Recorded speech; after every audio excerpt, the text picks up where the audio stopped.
Modi's power क्या trend चल रहा है, हैशटैग मोदीज पावर, वो मोदीज पावर क्या है ये सब जानते होंगे।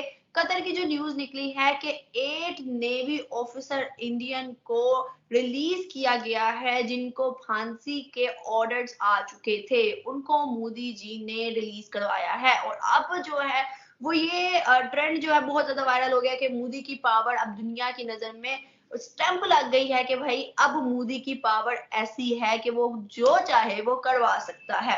तो इस पर आप क्या कहोगी कि कोई आसान बात नहीं थी कतर से अपने 8 नेवी ऑफिसर्स, वो भी जिनको सजाए मौत का ऑर्डर आ चुका है, उनको निकलवाना, रिलीज करवाना। इस पर एज अ कश्मीरी इंडियन आप क्या कहोगी?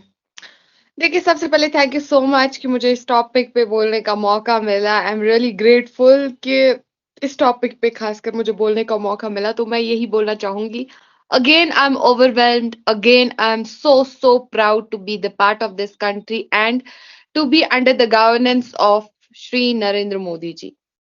देखिए, नरेंद्र मोदी जी का ये रहता है कि जब वो कोई बात निकालते हैं मुंह से तो हमें लगता है कि बस ये तो हो ही गया है, बिकॉज हम बहुत ज़्यादा कॉन्फिडेंट है, हम बहुत ज़्यादा उसके फैसले से इतना ज़्यादा हमें पहले ही लगता है कि ये तो होना ही होना है।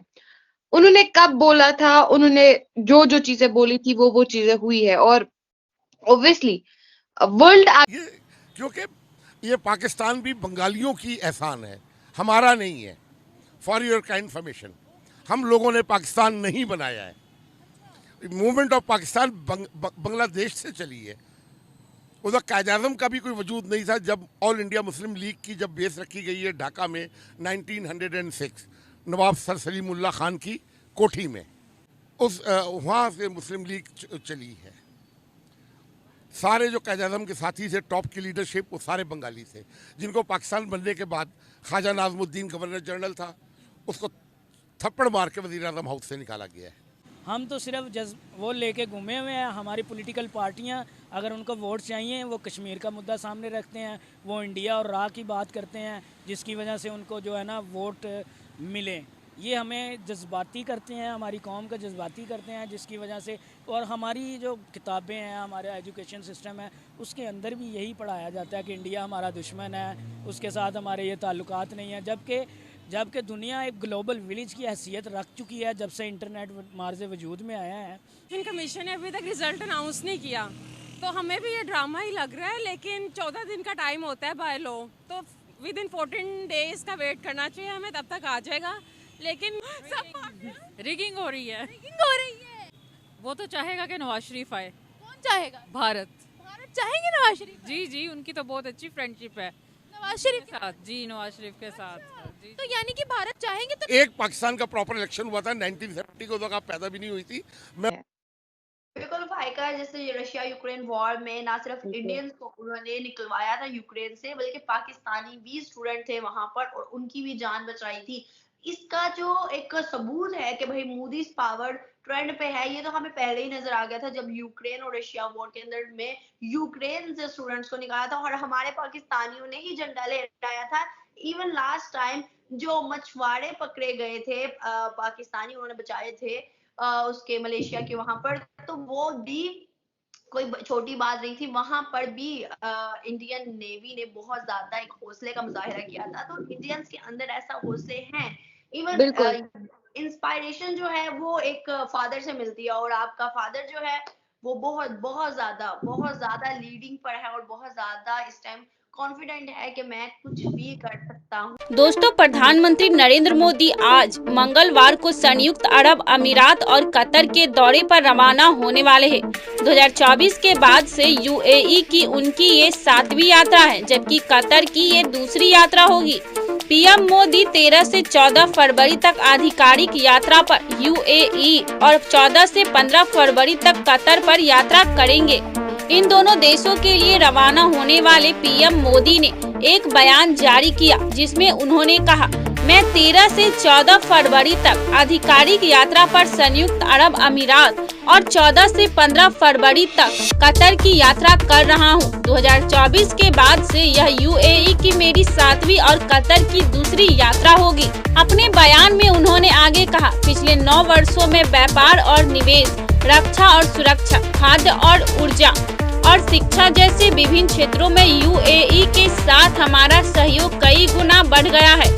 हमारा सांस्कृतिक और लोगों का जुड़ाव पहले से कहीं अधिक मजबूत है। पीएम मोदी ने कहा, अब अबू धाबी में संयुक्त अरब अमीरात के राष्ट्रपति महामहिम शेख मोहम्मद से मिलने और हमारी व्यापक रणनीतिक साझेदारी को आगे बढ़ाने पर व्यापक चर्चा करने के लिए उत्सुक हूँ। मुझे हाल ही में गुजरात में महामहिम की मेजबानी करने का सौभाग्य मिला। वाइब्रेंट गुजरात ग्लोबल समिट 2024 में मुख्य अतिथि थे। पीएम मोदी ने दुबई में अपने कार्यक्रम के बारे में जानकारी देते हुए कहा, यूएई के उपराष्ट्रपति, प्रधानमंत्री और रक्षा मंत्री और दुबई के शासक महामहिम शेख मोहम्मद मंत्रण पर मैं 14 फरवरी 2024 को दुबई में विश्व सरकार शिखर सम्मेलन में विश्व नेताओं की सभा को संबोधित करूंगा। शिखर सम्मेलन से इतर प्रधानमंत्री महामहिम शेख मोहम्मद के साथ मेरी चर्चा दुबई के साथ हमारे बहुमुखी संबंधों को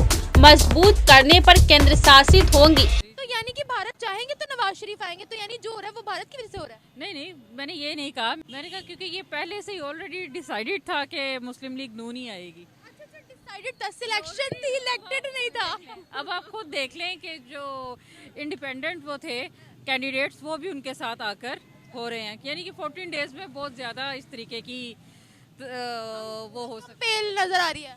हम लोग तो बहुत चाह रहे थे कि पीटीआई आए ना, इमरान खान, किसी ना किसी तरह से अल्लाह ताला ने भी देखे सुन ली। उसके काफी कैंडिडेट्स आजाद उम्मीदवार उधर से सिलेक्ट हो, उनको ही सीट्स मिली हैं। अच्छा, आपने बोला कि भारत तो चाहता है कि नवाज शरीफ आए, तो आपको क्या लगता है कि भारत के साथ उनके अगर वो आते तो ताल्लुकात स्ट्रॉन्ग हो सकते हैं? हो सकते हैं, जी हो सकते हैं, क्यों नहीं। वो जब मुस्लिम लीग नून आएगी वो अपने हर तरह से कोशिश करेगी कि हम किस किस तरह पाकिस्तानियों को दिखाएं कि हम उनके लिए काम कर रहे हैं। तो वो ये भी एक पॉजिटिव व्यू है उनका। भारत का मीडिया इस वक्त बहुत ज्यादा कह रहा है कि ये पाकिस्तान में क्या हो रहा है, भारत में इलेक्शंस होते हैं, ऐसा हमें सिचुएशन देखने को नहीं मिलती है। तो कहीं पे भी नहीं मिलती देखने को, ये सिर्फ पाकिस्तान में ही होता है। जी अनोखे हैं हम। लग तो यही रहा है, देख लें। अब आप 5वां दिन है, आप खुद बता रही हैं। अच्छा, आप मुझे ये बताएगा, भारत में जब इलेक्शंस होते हैं तो इस तरह की हमें अनस्टेबिलिटी देखने को क्यों नहीं मिलती? 10 साल से वहाँ एक ही हुकूमत चल रही है अभी। वहाँ पर ये तो क्योंकि यहाँ पर पार्टीज का आपको खुद ही पता है कॉन्फ्लिक्ट है इमरान खान और नवाज शरीफ का। तो इस वजह से, क्योंकि वहाँ तो सेम हुकूमत है, सब उनको पसंद करते हैं जो मोदी है, तो इस वजह से वहाँ स्टेबिलिटी है। हम खुद चाहते हैं स्टेबिलिटी और फेयर और ट्रांसपेरेंट इलेक्शन हो, लेकिन वो चीज़ थोड़ी सी यहाँ पर ले करती है, उसका हमें बड़ा दुख है। Thank you so much. 99% Muslims को टेररिस्ट बोला जाता है because of Pakistani only, because Pakistan ने एक गलत छवि इस्लाम की डाल दी है। तो आई थिंक जब तक पाकिस्तान की मेंटेलिटी, जब तक पाकिस्तान अपना वजूद और अपना हिस्ट्री याद नहीं करेगा, तब तक पाकिस्तान का कुछ नहीं हो सकता है।